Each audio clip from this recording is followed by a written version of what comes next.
여러분 안녕하세요. 소리소리입니다. 오늘은 크리스마스를 일주일 앞두고 있기 때문에 크리스마스와 관련된 작품을 읽어보기를 원해서 어떤 작품을 읽을까 고민을 했습니다. 고민하다가 제가 고른 작품은 오헨리라는 작가의 크리스마스 선물이라는 작품이에요.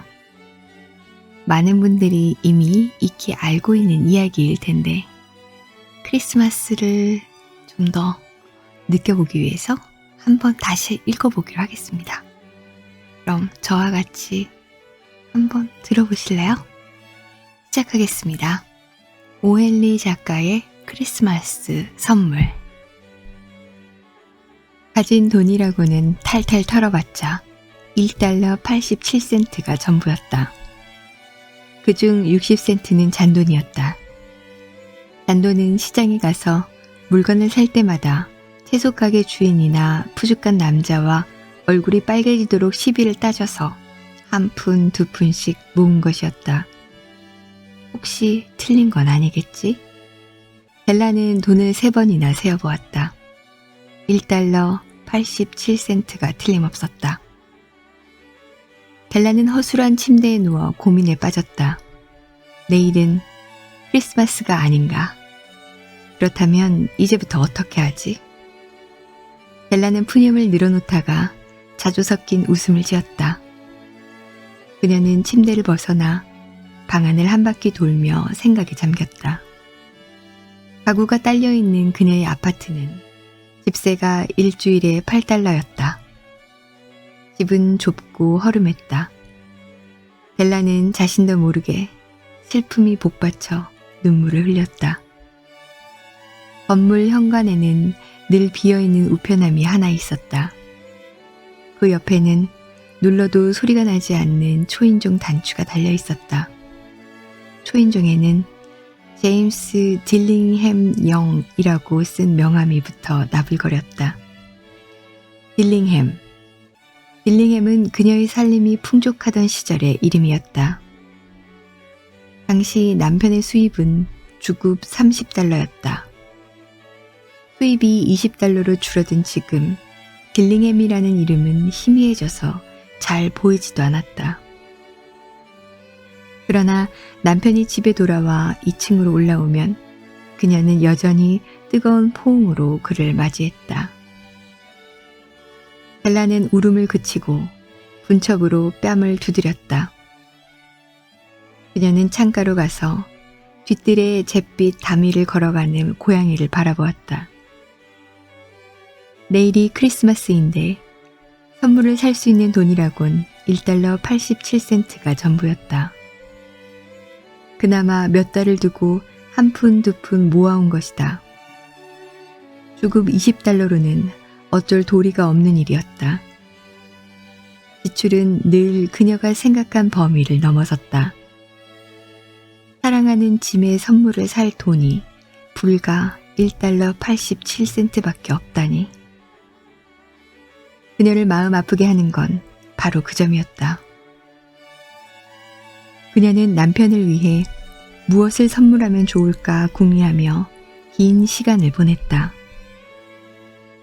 그녀는 진귀하고 가치 있는 것을 사고 싶었다. 그녀는 생각에 잠겨 있다가 이내 거울이 놓인 곳으로 이동했다. 이윽고 그녀는 머리채를 풀어 한껏 길게 들이웠다. 제임스 딜링햄 부부에게는 자랑거리가 2가지 있었다. 하나는 지미 할아버지 때에서부터 물려받아온 금시계를 소유하고 있다는 점이고, 다른 하나는 벨라의 머리채였다. 솔로몬의 왕비인 시바가 만일 바람벽을 사이에 둔 옆집에 살고 있다면 벨라는 늘 창밖으로 머리채를 늘어뜨리고 왕비의 보석과 타고난 미모를 송두리째 무색하게 만들었을지도 모른다. 지하실의 보물을 산더미처럼 가지고 있는 솔로몬이 이 집의 관리인이었다면 짐은 그가 지나갈 때마다 자기의 시계를 꺼내 왕으로 하여금 탐이 나게 해서 자꾸 수염을 쓰다듬는 걸 보게 되었을지도 모를 일이다. 거울 속 델라의 머리채는 멋지게 늘어져 황금의 폭포가 물결치듯이 빛났다. 머리채는 무릎 아래까지 내려와 마치 그녀의 옷이라도 될성 싶었다. 하지만 그녀는 단호하고 재빠르게 다시 머리채를 손질해 올렸다. 그녀는 잠시 비틀거리다가 날갈 빠진 붉은 용단 위에 눈물을 뚝뚝 떨어뜨리면서 한동안 조용히 서 있었다. 마침내 어떤 결심을 한 듯 그녀는 낡은 밤색 재킷을 걸치고 밤색 모자를 썼다. 그러고는 층계를 내려가 거리로 나섰다. 그녀가 발을 멈춘 상점에는 이런 간판이 적혀 있었다. 마담 소프로니 상점, 각종 미용, 머리 용품상. 단숨에 상점으로 뛰어 올라간 델라는 숨을 몰아쉬며 마음을 가라앉혔다. 소프로니라는 이름과는 달리 당당한 체구에 살갗이 희며 쌀쌀하게 생긴 마담이 그녀를 바라보았다. 델라는 입을 열었다. 제 머리카락을 사지 않으시겠어요? 물론 삽니다. 마담은 다소 무뚝뚝하게 말했다. 모자를 벗고 어디 한번 보여줘봐요. 황금의 폭포가 스르르 흘러내렸다.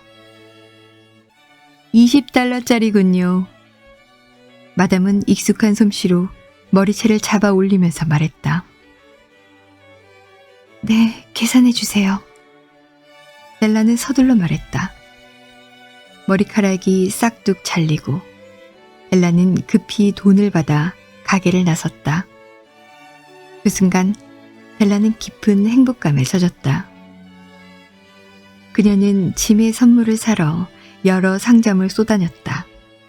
그리고 마침내 델라는 자신이 원하는 것을 발견했다. 그것은 정말 남편을 위해 맞추어 놓은 것 같았다. 그것은 백금으로 장식된 시계줄이었다. 시계줄은 실용적이고 품위가 있었다. 남편의 시계에 꼭 어울리는 좋은 물건임에 틀림없었다. 시계줄 대금은 공교롭게도 20달러였다. 그녀는 대금을 치르고 집으로 돌아왔다. 집에 돌아오자 델라의 황홀했던 기분이 어느 정도 가라앉았다. 그녀는 머리 인두를 꺼내 짧은 머리카락을 손질했다. 짧아진 머리는 그녀를 장난꾸러기 초등학교 학생처럼 보이게 했다. 거울에 비친 자신의 모습을 오랫동안 자세히 살펴보았다. 설마 짐이 화를 내진 않겠지? 그녀는 거울을 보며 중얼거렸다. 그이는 나를 코니 아일랜드 합창단의 소녀 같다고 할 거야. 하지만 난들 어떻게 할 수 있겠어? 1달러 87센트로는 아무것도 할 수 없었는걸. 저녁이 되자 그녀는 난로불에다 프라이팬을 달구어 폭찹을 만들 준비를 했다. 짐은 귀가 시간이 늦는 일이 없었다. 델라는 시계줄을 손에 집어들고 테이블 한 구석에 앉았다. 이윽고 층계를 올라오는 발소리가 들려왔다. 그녀는 손을 모으고 기도를 올렸다. 하느님, 부디 저희가 절 예쁘게 여기도록 해주십시오. 문이 열리고 짐이 들어섰다. 짐은 몹시 굳은 표정을 하고 있었다. 짐은 불과 22살로 가장 노릇을 하기엔 아직 힘이 드는 나이였다. 그는 새 외투가 필요했고 장갑도 없었다. 짐의 시선이 순간 델라에게 가 멎었다. 그 시선 속에는 그녀가 헤아릴 수 없는 복잡한 무언가가 들어있었다. 그것이 그녀를 소스라치게 했다. 그것은 노여움이나 놀라움이나 불만이나 공포 따위가 아니었다. 그것은 그녀가 짐작하고 있던 어떤 감정도 아니었다. 그는 표현하기 어려운 독특한 표정으로 잠자코 그녀를 쏘아볼 뿐이었다. 벨라는 테이블에서 몸을 일으켜 그에게 다가갔다. 여보, 그런 눈으로 절 보지 마세요. 머리카락은 곧 다시 자라날 테니까 괜찮아요. 그렇죠? 전 이렇게 할 수밖에 없었어요. 제 머리카락은 아주 빨리 자라는걸요. 여보, 어서 크리스마스를 축하해라고 말씀하세요. 그리고 유쾌한 기분을 가져요. 당신을 위해 예쁘고 근사한 선물을 마련했어요. 선물을 준비했다고? 짐은 괴로운 표정으로 물었다. 머리카락을 잘라서 팔았어요. 그렇지만 저를 좋아하는 당신의 마음은 전과 다름없겠죠? 머리카락이 없어도 저는 그대로예요. 그렇지 않아요? 짐은 뭔가를 더 알아내려는 듯한 눈초리로 방을 둘러보았다.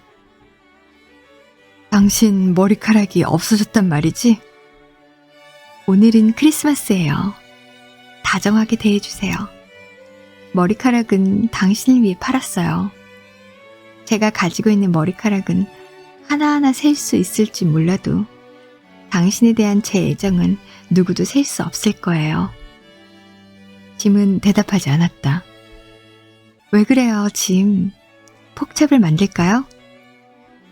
짐은 깊은 생각에서 깨어났다. 그는 앞에 서 있는 델라를 힘껏 깨어났다. 그러고는 외투 주머니에서 선물을 꺼내 테이블 위에 올려놓았다. 머리카락을 잘라버렸건 면도를 했건 머리를 감았건 그런 것이 당신을 향한 내 애정을 어떻게 할 순 없어. 하지만 선물을 보면 내가 왜 당황했는지 알 거야. 벨라는 빠른 손길로 끈과 포장지를 풀었다. 짐의 선물은 고급스러운 머리빗이었다. 그것은 델라가 오래전부터 갖고 싶어하던 물건이었다. 지금은 사라져버린 아름다운 머리채에 꽂으면 꼭 어울릴 빛깔이었다. 델라는 아무런 말도 하지 못하고 눈물만 뚝뚝 흘렸다. 그러나 그녀는 빗을 가슴에 품고 짐에게 말했다. 제 머리카락은 무척 빨리 자라요. 델라는 애써 웃으면서 자신이 준비한 선물을 짐에게 건네주었다. 어때요? 근사하죠? 시계줄이에요. 이걸 구하느라고 온통 거리를 쏘다닌걸요. 당신 시계 이리 주세요. 시계줄에 채운 모양을 보고 싶어요. 짐은 시계를 꺼내는 대신 방긋 웃으며 다시 한번 델라를 끼워놨다. 당신 머리빗을 사는데 돈이 필요해서 시계를 팔아버렸어. 하지만 이제 괜찮아. 이렇게 당신이 곁에 있잖아. 자, 어서 폭잡이나 만들어요.